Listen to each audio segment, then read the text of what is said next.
فرزند زہرا یہ حالات برے ہیں۔ کاشانۂ بصیرت ویب سائٹ، واٹس ایپ اور یوٹیوب چینل پر مشتمل ایک ایسا مکمل پلیٹ فارم جس پر محروم بصارت کے لیے بالخصوص اور تمام افراد کے لیے بالعموم سینکڑوں کی تعداد میں مستند اسلامی کتب دستیاب ہیں۔ لہذا گزارش ہے کہ آپ اپنی ذمہ داری نبھاتے ہوئے کاشانۂ بصیرت کی ویب سائٹ کو وزٹ، واٹس ایپ چینل کو فالو اور یوٹیوب چینل کو سبسکرائب کرنے کے ساتھ ساتھ بیل آئیکن کو پریس کیجئے تاکہ آپ علم کے حصول کے ساتھ ساتھ مذہب اہل بیت کی اشاعت میں بھی اہم کردار ادا کرتے رہیں۔ کاشانۂ بصیرت۔ حالات برے ہیں۔ السلام علیکم ورحمۃ اللہ وبرکاتہ۔ سامعین، آپ سماعت فرما رہے ہیں مظلومہ کائنات بی بی فاطمہ زہرا سلام اللہ علیہا۔ مؤلف ہیں حجت الاسلام الحاج مولانا محمد ایوب بیشوی صاحب۔ آج ہم آپ کے سامنے اس کی 7ویں ریکارڈنگ پیش کر رہے ہیں۔ صفحہ نمبر 87 ہے۔ عنوان ہے ملائکہ اور خدمت دختر رسول صلی اللہ علیہ وآلہ وسلم۔ ہم نے چند روایات نقل کی ہیں جن سے ظاہر ہوتا ہے کہ بی بی فاطمہ زہرا سلام اللہ علیہا کی خدمت کے لیے جب وہ عبادت الہی میں مشغول ہوتی تھیں تو فرشتے آیا کرتے تھے۔ یہ نہیں کہ ہمارا ایمان اور عقیدہ ہے کہ ایسا ہوا کرتا تھا، بلکہ یقین کامل ہے کہ ایسا ہوتا تھا، اور اگر میرا یہ کہنا حد ادب اور احتیاط سے باہر نہ سمجھا جائے تو میں یہ کہوں گا کہ ایسا ہونا ہی چاہیے تھا۔ عبادت دو قسم کی ہوتی ہے، مومن نے کامل کا اپنے بچوں کی پرورش کرنا اور گھر کا کام کرنا عبادت الہی میں داخل ہے، یہ ایک قسم کی عبادت ہوئی۔ دوسری ظاہری عبادت کو سب جانتے ہیں، نماز، تسبیح اور تحلیل دونوں قسم کی عبادتیں اپنی اپنی جگہ بہتر ہیں۔ عبادت ظاہری تو فرشتے کرتے ہی رہتے ہیں۔ اگر بی بی فاطمہ زہرا سلام اللہ علیہا کی اس عبادت ثانیہ میں بھی بحکم خداوندی انہوں نے شرکت کر لی تو عبادت تو ان کی اسی طرح جاری رہی، بلکہ ان کو فخر اس بات کا اور ہو گیا کہ انہوں نے دونوں قسم کی عبادتوں کے مزے چکھ لیے۔ دوسرے ملائکہ سے ان کو یہ امتیاز حاصل ہو گیا کہ اگر وہ اس پر فخر و مباحات کریں تو بیجا نہ ہوگا۔ ان بزرگواروں نے اپنا نفس خدا کے ہاتھ فروخت کر دیا تھا۔ اگر خدا نہ بھی فرشتے بھیجتا تو یہ اسی طرح اپنے فرائض انجام دیتے۔ فرشتوں کو بھی بھیج کر خدا نے ان کی عزت اور عظمت کا ذرا سا نمونہ دکھا دیا تاکہ امت کو ان کی معرفت حاصل کرنے میں مدد ملے اور حجت بھی پوری ہو جائے۔ ان کی عظمت و منزلت جو ہمارے نزدیک ہے تمہاری جسمانی آنکھوں سے ہرگز دکھائی نہ دی، پھر بھی تم نے ان کے ساتھ وہ سلوک کیا۔ روزانہ ہر وقت تمہارے تھوڑے فرشتے آیا کرتے تھے۔ روزانہ تو وہی حالت تھی کہ چکی پیستے پیستے ہاتھ میں چھالے پڑ گئے اور پانی کی مشق اٹھاتے اٹھاتے سینے پر داغ ہو گئے۔ صفحہ نمبر 88 عنوان ہے اعتراض۔ ممکن ہے کہ وہ لوگ جن کو اس زمانے کی ہوا لگ گئی ہے اعتراض کریں کہ اول تو فرشتوں کا وجود ہی ثابت نہیں، پھر اس طرح ان کا آدمیوں میں آ کر ان کے بچوں کا جھولا جھلانا، ان کی چکی پیسنا ہمارے تو قیاس سے باہر ہے۔ یہ تو محض خوش اعتقادی ہے جس کی پابندی عقل سلیم نہیں کر سکتی۔ ہم اس اعتراض کا جواب دیتے ہیں۔ اس اعتراض کے دو حصے ہیں، نمبر 1 فرشتوں کی ہستی، نمبر 2 فرشتوں کا آدمیوں میں آ کر ان کے کام کرنا۔ صفحہ نمبر 88 ہے اور جواب ہے اس اعتراض کا کہ فرشتوں کی ہستی۔ فرشتوں کی موجودگی سے کسی مسلمان کو انکار نہیں ہونا چاہیے۔ فرشتوں پر ایمان لانا ارکان اسلام میں سے ایک رکن ہے۔ قرآن شریف میں بھی اس کی تاکید بہت زیادہ کی گئی ہے، اور فرشتوں کا ذکر قرآن شریف میں اس کثرت سے آیا ہے کہ اس شخص کی ہمت تو فرشتوں کی ہستی سے انکار کرنے کی ہو ہی نہیں سکتی جو اپنے آپ کو مسلمان کہلوانا چاہتا ہے۔ یہی حالت مذہب عیسائیت کی ہے، وہ بھی فرشتوں کی موجودگی کے اسی طرح قائل ہیں جس طرح کے مسلمان قائل ہیں۔ یہی تعلیم انجیل کی ہے۔ امر واقعہ یہ ہے کہ فرشتوں کی موجودگی دنیا کی ہر ایک قوم، ہر ایک ملت از ابتدائے عالم تا این دم مانی جاتی ہے، یعنی ابتدائے عالم سے لے کر اور اب تک مانی جاتی ہے۔ اسلام اور عیسائیت اس امر میں متفق ہیں۔ انجیل اور قرآن شریف ہم زبان ہیں۔ دنیا کے بڑے بڑے دیگر مذاہب بھی ان کے قائل ہیں۔ یونان کے ایک اولمپک دیوتا اور ہندوستان کے اگاس کے ہوائی باشندگان جو مے برساتے ہیں، بجلیاں گراتے ہیں، بادلوں کو دوڑاتے ہیں، دھوپ کو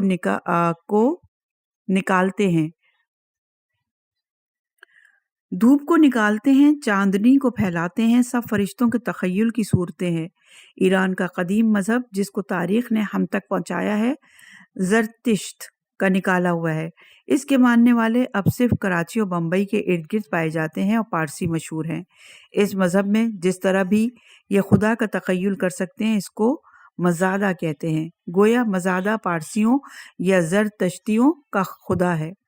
اس تمام بحث کا نتیجہ یہ نکلا کہ جس طرح خدا کا تخیل دنیا کے ہر ایک مذہب میں ہے، اسی طرح فرشتوں کا ہے، اور کسی تخیل کا تمام دنیا پر حاوی ہو جانا اس تخیل کے ایک اٹل اور لافانی حقیقت ہونے کا ثبوت ہے۔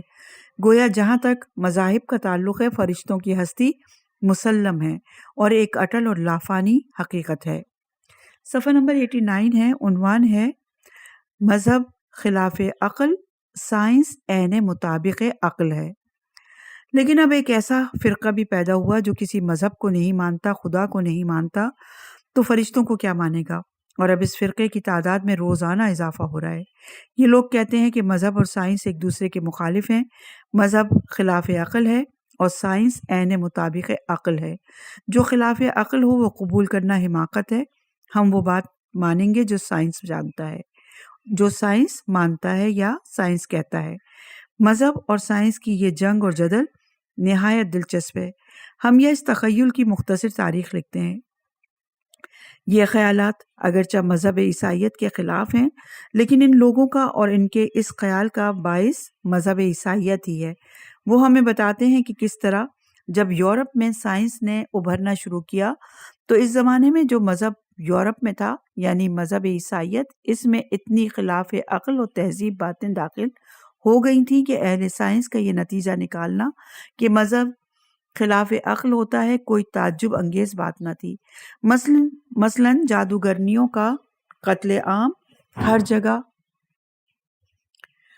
جگہ تقریباً ہر عیسائی کے ہاتھوں پر معجزوں کا قائم ہو جانا، تصویروں کی پرستش کرنا اور ان کے سامنے اپنی حاجتیں بیان کرنا، 3 میں 1 اور 1 میں 3 کا معمہ وغیرہ وغیرہ، اور پھر ان غلط عقائد کے نہ ماننے والوں کو اس قدر سنگین اور بے رحمانہ اور دل ہلا دینے والی سزائیں دی گئیں کہ وہ ایک معجزہ ہوتا کہ اگر اس مذہب کے خلاف عام ناراضگی کا اظہار اس سے قطعی انکار کی صورت میں ظاہر نہ ہوتا۔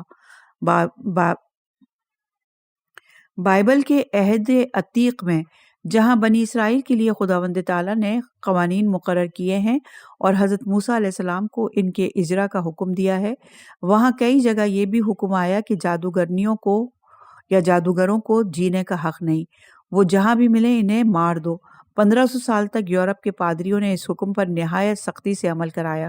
یہ بھی انہوں نے نہ دیکھا کہ جادوگرنی کس کو کہتے ہیں اور کس کا کیا قصور ہے۔ بائبل میں بھی اس کی تشریح نہیں ہے۔ نتیجہ یہ ہوا کہ جو جادوگرنی کی تعریف کسی نے اپنے تخیل سے بنا لی وہی کارگر ہوئی۔ پادریوں نے یہ بھی نہ بتایا کہ ان کی شناخت کیا ہے، ان کا قصور کیا ہے۔ ہر ایک نے جو سمجھا وہ سمجھ لیا اور پھر پادریوں نے ہاں میں ہاں ملا دی اور وہی ان کا جرم سمجھا جانے لگا۔ عام خیال تھا کہ اراضی اور سماوی جتنی آفتیں آتی ہیں وہ جادوگروں کی بلائی ہوئی ہوتی ہیں، مثلاً بیماریاں پھیلانا، جہازوں کو غرق کرنا، طوفان، باد بارہ، ژالہ باری، یہ جب اور جہاں بھی ہوتے تھے سب جادوگروں کے سر تھوپے جاتے تھے۔ پادریوں نے لوگوں کو بھڑکانے کے لیے اس میں اور جوش پیدا کر دیا۔ اس کا ثبوت تو ان کے پاس کیا تھا کہ یہ امور جادوگروں کے پیدا کردہ ہیں۔ صرف اپنے غلط اعتقاد کی بنا پر یہ قتل عام شروع کر دیا گیا۔ اب ہر ایک سیاسی جرم عدالت کے ذریعے سے کرانا یہ تو یورپ کی شروع سے عادت ہے۔ عدالتیں مقرر ہوئیں اور اس میں ثبوت باہم پہنچائے جانے لگے۔ ثبوت تو کیا پیش کر سکتے تھے، کوشش یہ کرتے تھے کہ کسی طرح ملزم اور ملزمہ خود ہی اقبال کو حاصل کرنے کے لیے ایک مزید عذاب دیا جاتا تھا جو کسی گنتی میں نہ تھا اور جس کا مقصد محض یہ اقبال جرم حاصل کرنا ہوتا تھا۔ اس غرض کے حصول کے لیے ایک تو یہ کہ قضائی